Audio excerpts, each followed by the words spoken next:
Now you feel you need to possess, and she wants to possess you as well. Yes. Then the question now is no longer it's about faithful. We think about faithful, but actually the question about possession. That make any sense to you? Yeah. So initially, it's just a matter of courtship and essentially, trading remarks and personality and whatnot, seeing if you're compatible and every aspect of that. So physically, obviously, you should be attracted, but more so like understanding personality-wise that you actually get along, you have common interests and whatnot. Then after you go beyond that level, you start seeing flaws and stuff, and you decide whether you should accept them or move on. Yeah.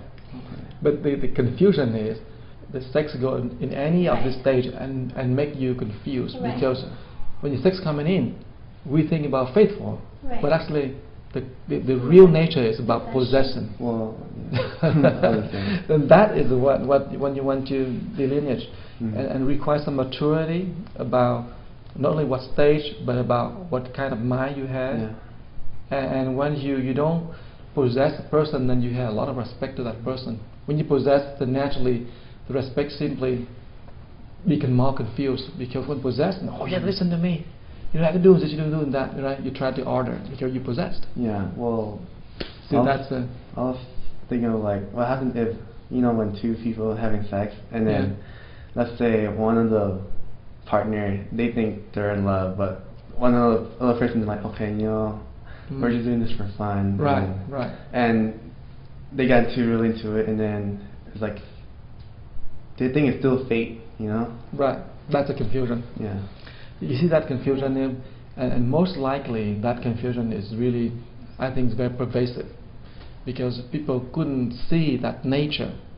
What do you think, Vivian? I think that when it's simply like more abstract, like love and everything's like almost like an innocent based relationship where it's just, we get along and we have common ideals and maybe plans for the future. But once that physical aspect of the relationship comes in there, it throws everything off course. But as far as what Peter was talking about, it's a matter of whether you have the same definition of what it is that you're engaging in, whether it's a relationship itself or the sex aspect of it. It depends on both partners because it goes back to, again, getting along. That also means the maturity of each person. Because love has sexual love, they have romantic love, very mature love, the giving love, the non-possessive love. There's different kind of love and different kind of stage in our awareness and understanding. And so the question of faithful is really, if I want to rephrase it, faithful meaning you want to have one partner. But why do you want to have one partner? If you're faithful because it is your commitment and your devotion to the person are different. But sometimes faithful because you want to possess that person. That's a different deal, you see. So sometimes we confuse the issue behind. We don't really know the psychology that we are in. Sometimes we are very immature and so we want to possess. And so we say, oh, you have to be faithful to me. But if we are mature and we give love, but love is giving. Love doesn't take, love is giving. When you love someone, you give your energy, you give your life, and you really be very respectful, you be really kind, and you really care for that person. Now that's not possessive, because that's giving. But that is pretty mature on the stage. But sometimes we didn't get that, and we are confused mostly when our energy is so much. We're going to be confused with a lot of issues, a lot of definitions, and those sexual loves usually confuse us.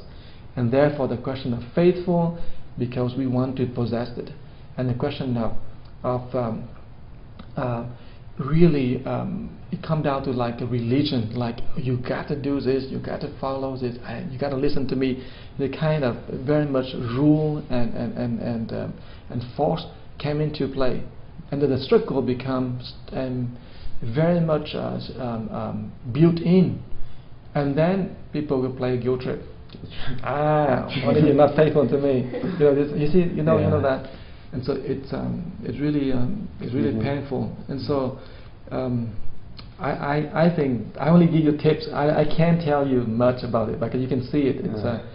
It's come down to understanding oneself first before you really get into a relationship.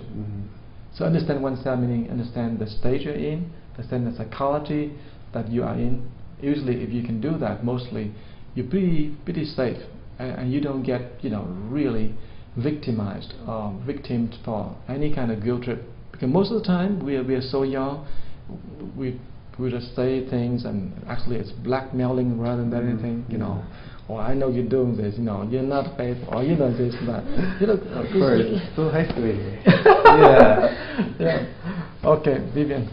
I think that just about sums it up. So again, before you enter a relationship, you should really understand yourself as far as your stage of maturity and what it is that you're looking for, what it is that you need. And then if you do happen to find someone you're interested in, then make sure you have common interests and try to separate the emotional aspect of love and then the physical aspect, and it should hopefully avoid a lot more conflicts later on. So minimize it.